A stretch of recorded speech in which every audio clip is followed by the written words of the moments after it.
Hello everyone. As you know, we are doing the chapter financial management, and currently we are doing the topic financial decision, जिसमें से investment decision हम पढ़ चुके हैं, जिसमें ये डिसीज़न लेना होता है किस एसेट में कितना फ़ंड इन्वेस्ट किया जाए, कितना लॉन्ग टर्म में किया जाए, कितना शॉर्ट टर्म में किया जाए, और कौन कौन से ऐसे फैक्टर्स हैं जो इस डिसीज़न को अफेक्ट करते हैं। एंड आज की क्लास में हम कवर करेंगे बाकी के two important decision, that is financing decision and dividend decision. तो शुरू करते हैं आज का lesson with financing decision. Financing का मतलब होता है कि जो बिज़नेस की, फर्म की, कंपनी की फाइनेंस की रिक्वायरमेंट है, उस रिक्वायरमेंट को कैसे पूरा किया जाए। There are a lots of sources available for fulfilling this requirement, but each source has its own merits and demerits। और हमें कैसी चाहिए फाइनेंस, हमें कौन सी ज़्यादा सूटेबल रहेगी, ये बहुत सारे फैक्टर्स पर डिपेंड करता है। Financing decision refer to the determination as to how the total funds required by the business will be obtained from various long term sources। तो फाइनेंसिंग डिसीज़न में लॉन्ग टर्म फाइनेंस, जो हमें ज़्यादा time तक के लिए फाइनेंस चाहिए होता है, उसकी रिक्वायरमेंट को कैसे पूरा किया जाए ये डिसाइड किया जाता है। डेब्ट सोर्स लिया जाए या इक्विटी सोर्स लिया जाए, इवन इन डेब्ट कौन से सोर्सेज लिया जाए, लोन लिया जाए या debentures. And for that cost and benefit analysis किया जाता है। जितने भी सोर्सेज अवेलेबल है, ये देखा जाएगा कि इनकी कॉस्ट क्या है और इन फाइनेंस को लेने से बेनिफिट क्या है। जैसे कि अगर हम डेब्ट कैपिटल की बात करें तो ये काफ़ी चीप मीडियम होते हैं, बट ये बर्डनफुल भी होते हैं। देखो कि चाहे प्रॉफिट हो या ना हो, जो डिबेंचर्स है या जो डेब्ट है, उन पर इंटरेस्ट तो पे करना ही पड़ेगा। अगर हम बात करें ओनर्स की, तो उन्हें सिर्फ हमें तभी डिविडेंड देना होता है अगर बिज़नेस को प्रॉफिट हुआ। अगर बिज़नेस को प्रॉफिट नहीं हुआ तो शेयर होल्डर्स को डिविडेंड भी नहीं मिलेगा। बट वहीं ओनर्स जो कैपिटल है वो कॉस्टली ज़्यादा होती है एज़ कम्पेयर टू डेब्ट कैपिटल। और भी ऐसे बहुत सारे फैक्टर हैं जो बिज़नेस की फाइनेंसिंग डिसीजन को अफेक्ट करते हैं। Before we read about those factors, let's understand the difference between financial decision and financing decision as it given in toolkit second। Finance से रिलेटेड जितने भी डिसीजंस होते हैं उन्हें फाइनेंशियल डिसीजन में कवर किया जाता है। And that is why financial decision में हम तीन इंपॉर्टेंट डिसीजन पढ़ते हैं: investment, financing and dividend. But financing decision जो है वो कंसर्न्ड है बिजनेस को लॉन्ग टर्म फाइनेंस प्रोवाइड कराने में, यानी कि बिजनेस की कैपिटल के फॉर्मेशन में। All right, now let's move to the factor which affect financing decision of any business. First factor is cost. हर एक सोर्स ऑफ फाइनेंस की अपनी कॉस्ट होती है, जो एक बहुत ही इम्पोर्टेंट पॉइंट होता है ये फाइनेंसिंग डिसीजन का। जैसे कि अभी बताया कि डेब्ट कैपिटल, जो डेब्ट से हम कैपिटल फॉर्म करते हैं, वो एक चीप मीडियम है, उनका एक फ़िक्स रेट का इंटरेस्ट होता है। बट वहीं दूसरी तरफ जो इक्विटी शेयर होल्डर या प्रेफरेंस शेयर होल्डर है, उनकी जो कैपिटल होती है, एक तो वो कॉस्टली होती है क्योंकि उनकी डिमांड होती है वो ज़्यादा से ज़्यादा प्रॉफिट अर्न करे, उन्हें ज़्यादा से ज़्यादा डिविडेंड मिले। सो अगर कोई कंपनी कॉस्ट को ज़्यादा इंपॉर्टेंस देती है, ज़्यादा वेटेज देती है, डेफिनेटली डेब्ट कैपिटल ज़्यादा बेनिफिशियल रहेगी। Second factor is risk. डेब्ट कैपिटल ज़्यादा रिस्की होती है as compare to equity capital, because डेब्ट कैपिटल को फिक्स टाइम पर इंटरेस्ट देना पड़ता है, चाहे आपको प्रॉफिट हो या ना हो। बट ऐसा इक्विटी के केस में नहीं है, अगर प्रॉफिट होगा तभी उन्हें पेमेंट की जाएगी, अदरवाइज़ नहीं। इसलिए कभी भी फाइनेंसिंग डिसीजन लेते हुए सिर्फ और सिर्फ कॉस्ट को कंसीडर करना अच्छी बात नहीं है, बिल्कुल भी सक्सेसफुल डिसीजन नहीं रहेगा वो। रिस्क को भी साथ में एनालाइज करना चाहिए। Third is flotation cost.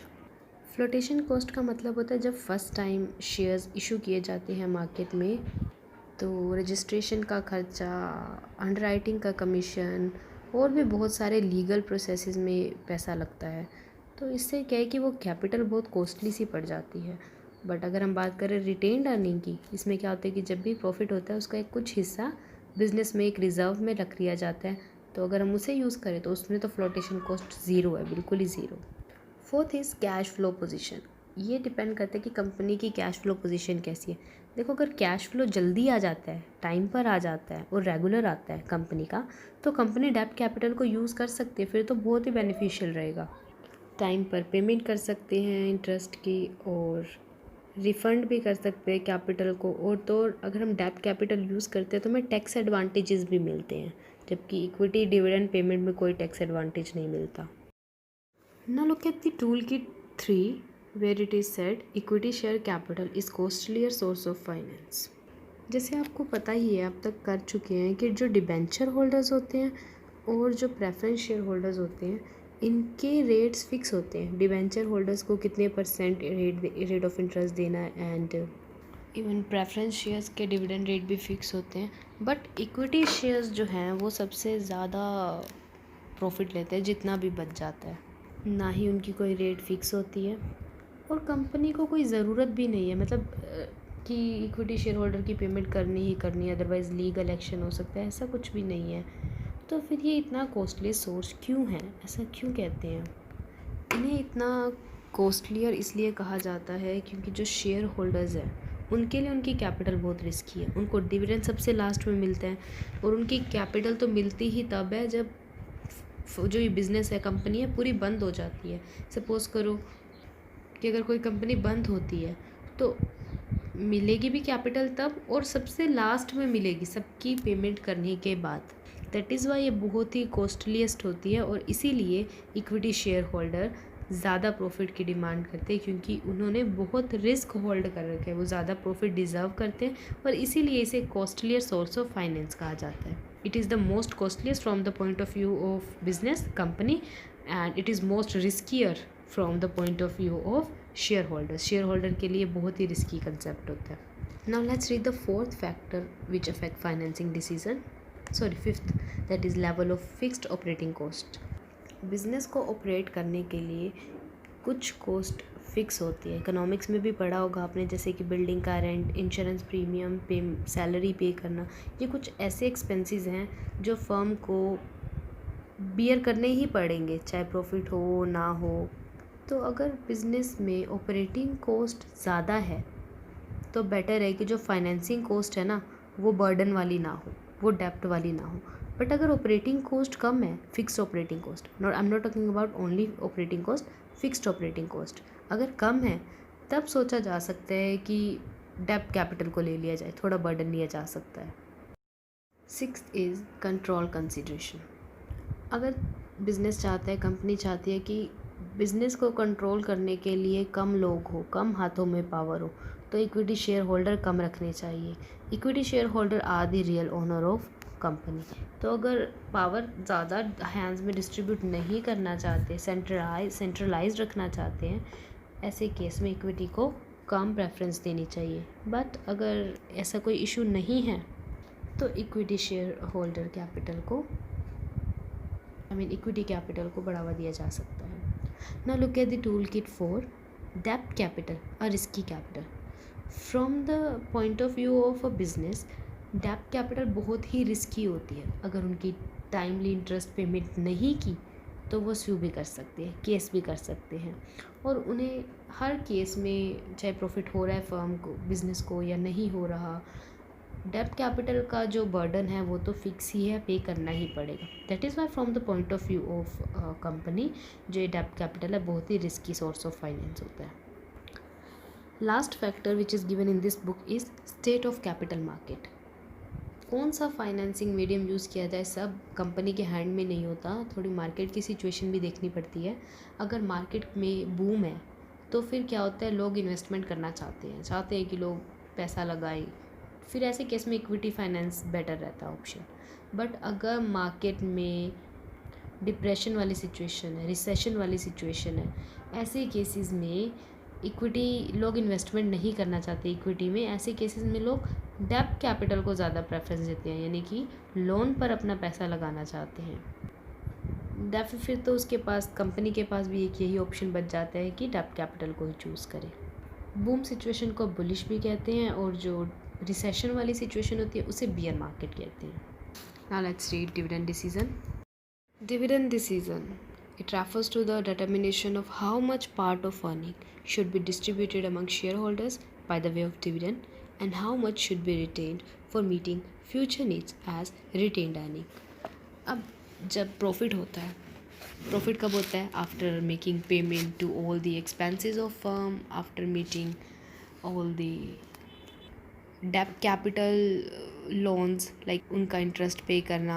तो इसके बाद, इन सब के बाद प्रेफरेंस शेयर की बारी आती है। प्रेफरेंस शेयर को उनके फ़िक्स रेट से डिविडेंड पे किया जाता है एंड उसके बाद जो कुछ भी बचता है उसे क्या किया जाए, उसका क्या किया जाए? उसे एज अ डिविडेंड बांट दिया जाए इक्विटी शेयर होल्डर्स को, या फिर उसमें से कुछ हिस्सा बिजनेस में ही रख लिया जाए, जिसे कहते हैं रिटेन्ड अर्निंग। जब उस अर्निंग को बिजनेस में ही रिटेन करके रख लिया जाता है ताकि फ्यूचर में इन्वेस्ट किया जा सके, जब भी रिक्वायरमेंट हो तो वहाँ से मनी को यूज़ कर लें। तो क्या करें, इसका डिसीज़न लेना ये डिविडेंड डिसीज़न में आता है। यहाँ पर हमेशा एक झगड़ा चलता ही रहता है। बिज़नेस जो है, यानी कि जो बोर्ड ऑफ डायरेक्टर है, वो चाहते हैं कि ज़्यादा से ज़्यादा पैसा कंपनी में ही रहे, क्योंकि आगे ग्रो करने के लिए चाहिए होगा। और काफ़ी सस्ता मीडियम होता है रिटेन्ड अर्निंग, सबसे सस्ता मीडियम होता है, सबसे कम रिस्की भी होता है। बट दूसरी तरफ शेयर होल्डर्स चाहते हैं कि उन्हें ज़्यादा से ज़्यादा डिविडेंड मिले।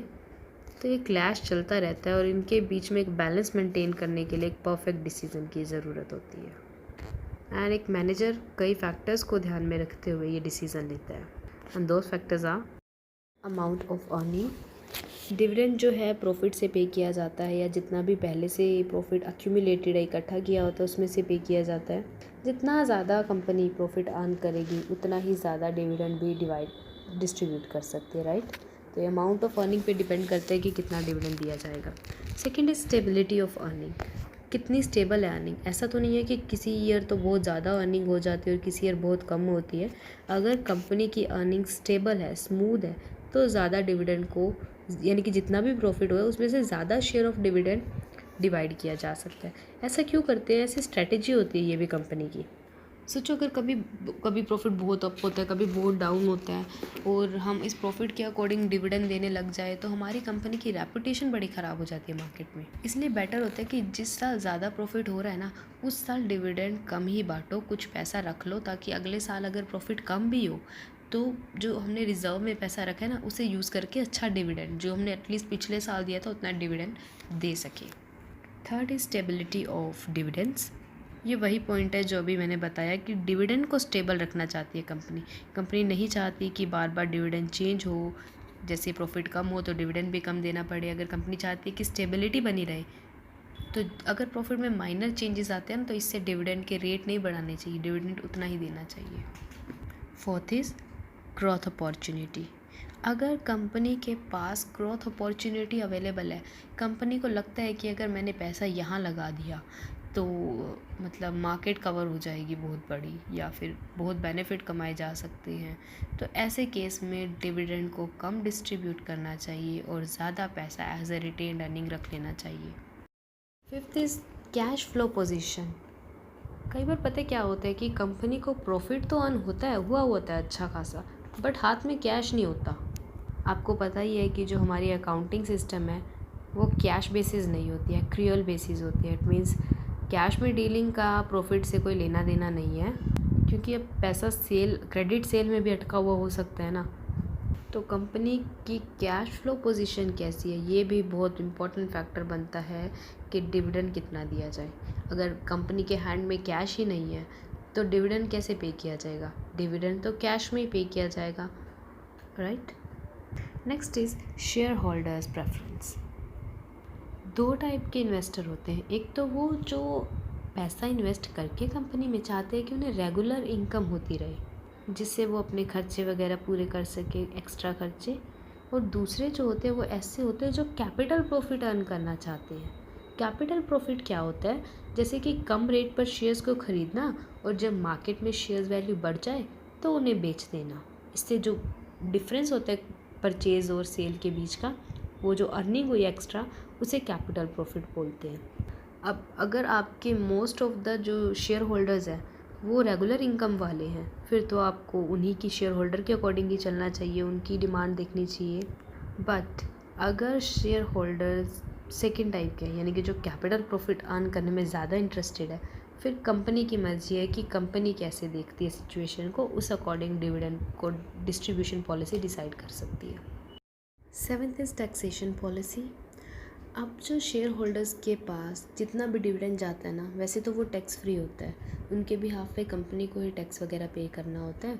तो यूजुअली कंपनी की क्या माइंडसेट रहते हैं कि अगर टैक्स ज़्यादा है अभी डिविडेंड पर, तो टैक्स रेट ज़्यादा होने पर कम डिविडेंड डिस्ट्रीब्यूट किया जाए, अगर टैक्स रेट कम है तो ज़्यादा डिविडेंड को डिस्ट्रीब्यूट किया जा सकता है। Next is stock market reaction. अभी जैसे हमने पढ़ा भी था कि जो वेल्थ मैक्सिमाइजेशन में कल फॉर्मूला किया था कि number of shares is multiply with market price, ये वेल्थ मैक्सिमाइजेशन होती है। और जो ये मार्केट प्राइस डिटरमाइन होते हैं, ये डिपेंड करती है कि डिविडेंड कितना दिया जा रहा है। हायर डिविडेंड पे करने पर मार्केट की जो प्राइस है, शेयर प्राइस है, वो भी इंक्रीज़ हो जाता है। वेयरएज अगर आप लेस डिविडेंड पे कर रहे हो या डिक्रीज़ कर रहे हो डिविडेंड पेमेंट में, तो मार्केट प्राइस भी शेयर्स का कम हो जाता है। तो कोई भी कंपनी अपनी मार्केट शेयर की वैल्यू कम तो बिल्कुल नहीं करना चाहती, तो अकॉर्डिंगली उस अकॉर्डिंग जो है डिटरमाइन करती है कितना डिविडेंड दिया जाए, एटलीस्ट उतना तो दिया जाए जितना मार्केट वैल्यू को डाउन ना करे।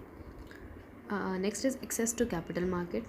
अगर कंपनी के पास एक ऑप्शन है कि अगर जब भी उसे पैसे की रिक्वायरमेंट हो तो वो मार्केट से, कैपिटल मार्केट से फाइनेंस अवेलेबल कर सकती है, अवेल कर सकती है, फिर तो वो हायर डिविडेंड उसे पे कर देना चाहिए, अदरवाइज़ नॉट। क्योंकि अगर उसके पास एक्सेस है तो अगर ज़रूरत पड़ने पर वहाँ से ले लेगी, अगर एक्सेस नहीं है फिर तो उसे रिटेन्ड अर्निंग का ही सहारा लेना पड़ेगा।